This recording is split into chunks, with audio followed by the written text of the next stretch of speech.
অন্তর্বর্তীকালীন সরকারের কাছে বিএনপি প্রত্যাশা সুষ্ঠু বিশ্বাসযোগ্য নির্বাচন। স্থিতিশীল নিত্যপণ্য, দাম কমেছে সবজির। এদিকে আগামী ১০০ বছরেও আওয়ামী লীগের অস্তিত্ব থাকবে না, বললেন আমিনুল হক। জানাবো অনুপস্থিত পুলিশ, সারা দেশে সহিংসতা চলছেই।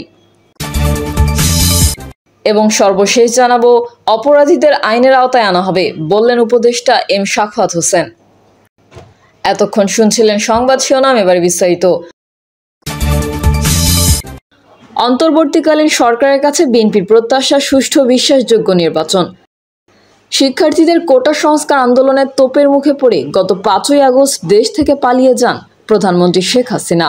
আওয়ামী লীগ সরকারের পতনের পর গতকাল বৃহস্পতিবার ডক্টর মোহাম্মদ ইউনূসের নেতৃত্বে গঠিত হয়েছে ১৭ সদস্যের অন্তর্বর্তীকালীন সরকার। অন্তর্বর্তীকালীন সরকারকে অভিনন্দন জানিয়েছেন বিএনপির ভারপ্রাপ্ত চেয়ারম্যান তারেক রহমান। বৃহস্পতিবার দিবাগত রাতে ফেসবুক পেজে দেওয়া এক পোস্টে তিনি এই অভিনন্দন জানান। ওই পোস্টে তিনি লিখেছেন, বাংলাদেশের অন্তর্বর্তী সরকার গঠনের জন্য অধ্যাপক মোহাম্মদ ইউনূস এবং তার সহযোগী উপদেষ্টাদের অভিনন্দন। যদি পেছনে ফিরে তাকাই, গত ১৬ বছর ধরে শেখ হাসিনার স্বৈরাচারী শাসনামলে বাংলাদেশের মানুষ ব্যাপক অধিকার লঙ্ঘন ও অবিচারের সম্মুখীন হওয়ার পর এই মুহূর্তটি এসেছে। আমাদের সাহসী ছাত্র, শিক্ষক, কর্মী, রিকশা চালক থেকে শুরু করে গৃহিণী, সাধারণ নাগরিক এবং রাজনৈতিক কর্মী, সব গণতন্ত্রপ্রেমী মানুষ ব্যাপকভাবে কোটা আন্দোলনে অংশগ্রহণ করেছে। এই বিক্ষোভ শুধু কোটা সংস্কার নিয়ে নয়, নজিরবিহীন দুর্নীতি, মূল্যস্ফীতি, বেকারত্ব, মত প্রকাশের স্বাধীনতা, দমনপীড়ন এবং মানবাধিকার লঙ্ঘনের বিরুদ্ধে ঐক্যবদ্ধ অবস্থান।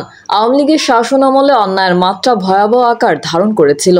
সেই শাসনের পতনের সঙ্গে সঙ্গে বাংলাদেশের জনগণ অন্তর্বর্তীকালীন সরকারের কাছে সুষ্ঠু ও বিশ্বাসযোগ্য জাতীয় নির্বাচন অনুষ্ঠানের জন্য স্বাধীনভাবে ভোটাধিকারের প্রত্যাশা করে, যেন তারা তাদের গণতান্ত্রিক আকাঙ্ক্ষার প্রতিফলন ঘটাতে পারে। তিনি আরও লিখেছেন, বিএনপি একটি পাবলিক ম্যান্ডেট সহ একটি নির্বাচিত সরকার গঠন এবং জনগণের সেবা করে একটি জবাবদিহিমূলক সংসদ, জনগণের অধিকার ও স্বাধীনতা পুনরুদ্ধার এবং এর ফলে আইনের শাসন ও সুশাসন প্রতিষ্ঠাকে সমর্থন করে। স্থিতিশীল নিত্যপণ্য, দাম কমেছে সবজির। বৈষম্য বিরোধী ছাত্র আন্দোলন ঘিরে চলা অস্থিতিশীল পরিস্থিতির পর জনজীবনে ফিরতে শুরু করেছে স্থিতিশীলতা। সেই সঙ্গে নিত্যপণ্যের বাজারেও এসেছে স্থিতিশীলতা। কমেছে সবজির দাম। ব্যবসায়ীরা বলছেন, সরকার পতনের অস্থিতিশীলতা কাটিয়ে স্থিতিশীল হচ্ছে দেশ। সেই সাথে পণ্যের সরবরাহ বাড়ছে, বাজারে দাম কমেছে সবজির। এছাড়াও সরকার পরিবর্তনের ফলে সড়ক মহাসড়কে দিতে হচ্ছে না কোনো চাঁদা, যার প্রভাবেও পড়ছে বিভিন্ন নিত্য প্রয়োজনীয় পণ্যের মূল্যে। বাজার করতে আসা বেসরকারি চাকরিজীবী শফিকুল ইসলাম বলেন, এই সপ্তাহে দাম কিছুটা কমই মনে হচ্ছে। টমেটো, গাজরের দাম কমেনি, তবে পটল, কাঁকরোল, চিচিঙ্গার দাম গত সপ্তাহের তুলনায় কেজিতে ৫ থেকে ১০ টাকা করে কম আছে। তবে নতুন সরকার আছে, সরকার যদি সবকিছু দেখে, চাঁদাবাজিটা কমায়, তাহলে আমার মনে হয় দাম আরও কমবে। এখন সামনে দেখা যাক তারা কতটা কি করতে পারে। এদিকে আগামী ১০০ বছরে আওয়ামী লীগের অস্তিত্ব থাকবে না, বললেন আমিনুল হক। আওয়ামী লীগের যেভাবে পতন হয়েছে, আগামী ১০০ বছরও তাদের আর অস্তিত্ব থাকবে না বলে মন্তব্য করে বিএনপির কেন্দ্রীয় ক্রীড়া বিষয়ক সম্পাদক, ঢাকা মহানগর উত্তর বিএনপির সদস্য সচিব আমিনুল হক এবং বলেছেন, মহান স্বাধীনতা যুদ্ধের বীর যোদ্ধারা যেভাবে ১৯৭১ সালে যুদ্ধ করে দেশ স্বাধীন করেছিল, ঠিক তেমনইভাবে আজকে আমাদের মহান ছাত্র জনতা ঐক্যবদ্ধভাবে গণ অভ্যুত্থানের মাধ্যমে এই স্বৈরাচারী শেখ হাসিনা সরকারের পতন ঘটিয়েছে। তিনি বলেন, বাংলাদেশের জনগণের যে প্রত্যাশা ছিল অবাধ, সুষ্ঠু, নিরপেক্ষ নির্বাচনের ব্যবস্থা করা, কিন্তু হাসিনা সরকার তা কানে নেননি। এর কারণেই বাংলাদেশের জনগণ ঘৃণা ভরে এই শেখ হাসিনা সরকারকে প্রত্যাখ্যান করেছে। হাসিনাকে বিদায় করে স্বৈরাচার মুক্ত বাংলাদেশ হয়েছে। আওয়ামী লীগ সরকারের পতনের পর দেশে লুটপাট, দখল ও চাঁদাবাজির অপকর্মের প্রসঙ্গ উল্লেখ করে দলীয় নেতাকর্মীদের উদ্দেশ্য করে আমিনুল হক বলেন, কোনো প্রকার দখল, বাণিজ্য, লুটপাট ও চাঁদাবাজিতে নেতাকর্মীদের ন্যূনতম অভিযোগ প্রমাণ হলে তাদের দল করার কোনো যোগ্যতা থাকবে না, দল থেকে তাদের বহিষ্কার করা হবে। বিএনপির এই নেতা বলেন, যারা দখলদারি, চাঁদাবাজ ও লুটপাট করার কাজে অপচেষ্টা করছে, তারা কিন্তু দুষ্কৃতিকারী, তারা বিএনপির লোক নয়, হয়তো বা তারা নব্য বিএনপি হয়েছে। তিনি বলেন, যারা লোকাল প্যানেল থেকে আওয়ামী লীগ করছে, আপনাদের মতো হয়তো বা কোনো ভাইদের সহযোগিতায় তারা এখন নব্য বিএনপি হয়েছে। তিনি দখল বাণিজ্য, লুটপাট, চাঁদাবাজির মতো অপকর্মে জড়িত থাকা ব্যক্তিদের আইন শৃঙ্খলা বাহিনীকে অবহিত করে সহযোগিতা করার আহ্বান জানান। আমিনুল হক বলেন, আওয়ামী লীগ যে ভুল গত 17 বছর ধরে করেছে, যে জুলুম, নির্যাতন, নিপীড়ন করেছে, যদি তার একটা ভুলও আপনারা করেন তাহলে আমাদেরও একই পরিণতি ভোগ করতে হবে। তিনি বলেন, দেশের জনগণ কি চায়, বাংলাদেশের ছাত্র সমাজ কি চায়, শ্রমিক সমাজ কি চায়, জনগণের ভাষা বুঝে জনগণের বন্ধু হিসেবে পাশে থেকে জনগণের যে প্রত্যাশা, যে চাওয়া, সেটা নিয়ে আমরা কাজ করব। এটাই হচ্ছে আমাদের মূল কাজ। আমিনুল হক বলেন, আওয়ামী লীগ সরকার গত 17টা বছর বাংলাদেশের জনগণের উপর, যে জাতীয়তাবাদী নেতাকর্মীদের উপর যেভাবে জুলুম, নিপীড়ন, নির্যাতন চালিয়েছে, আপনারা নিজেরাই শত শত মামলা, হামলা ও নির্যাতনের শিকার হয়েছেন। আপনারা সারা বাড়িতে ঘুমাতে পারেননি। গত জুলুমবাজ আওয়ামী লীগ সরকার মানুষের মৌলিক চাহিদা পূরণে ব্যর্থ ছিল, জনগণের কথা ভাবেননি। তারা যদি জনগণের কথা ভাবতো তাহলে তাদের এভাবে করুণ পরিণতি হতো না।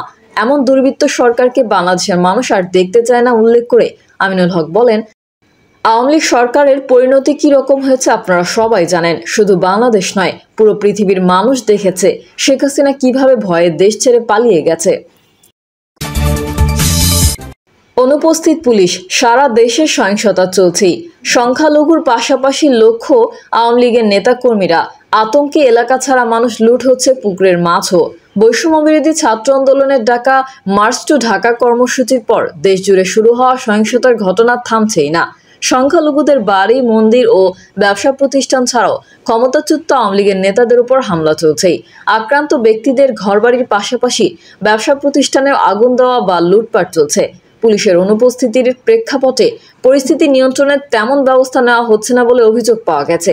এ বিষয়ে জানতে চাইলে পুলিশের নতুন আইজি ময়নুল ইসলাম বলেন, পরিস্থিতি স্বাভাবিক করার চেষ্টা চলছে। নাশকতায় জড়িতদের গ্রেফতারের চেষ্টা চলছে। শিক্ষার্থী জনতার প্রবল আন্দোলনের মুখে গত সোমবার প্রধানমন্ত্রী শেখ হাসিনা পদত্যাগ করে দেশ ছেড়ে চলে যেতে বাধ্য হন। এরপর থেকে দেশে শুরু হয় নৈরাজ্য। রাষ্ট্রীয় গুরুত্বপূর্ণ স্থাপনা সহ সাধারণ মানুষের ঘরবাড়িতে হামলা বা আগুন দেওয়া হচ্ছে। হামলার ভয়ে পুলিশ সদস্যরাই থানায় তালা মেরে পালিয়ে থাকায় দুর্বৃত্তরা বাসাবাড়ি ও প্রতিষ্ঠানগুলোতে হামলা করছে, চালাচ্ছে লুটপাট। রাজধানী সহ দেশ জুড়ে পাড়া মহল্লায় রাতে এলাকাবাসী ও শিক্ষার্থী সহ তরুণরা দল বেঁধে পাহারা দিচ্ছেন।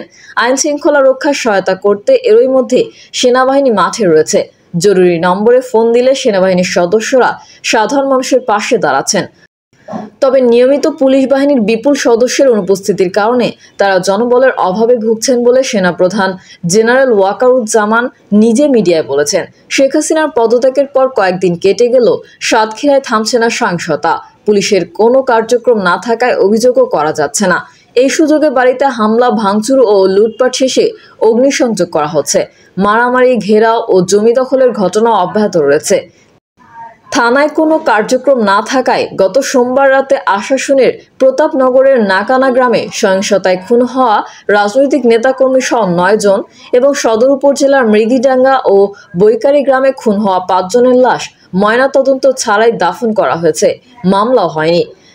সাতক্ষীরা সদরের আলীপুর, কালীগঞ্জ, তালা, পাটকেলঘাটা সহ বিভিন্ন স্থান ঘুরে জানা গেছে, আওয়ামী লীগ ও তার অঙ্গ সংগঠনের নেতাকর্মীদের বাড়িতে না পাওয়া গেলেও সেখানে হামলা, ভাঙচুর, লুটপাট শেষে অগ্নিসংযোগ করা হচ্ছে।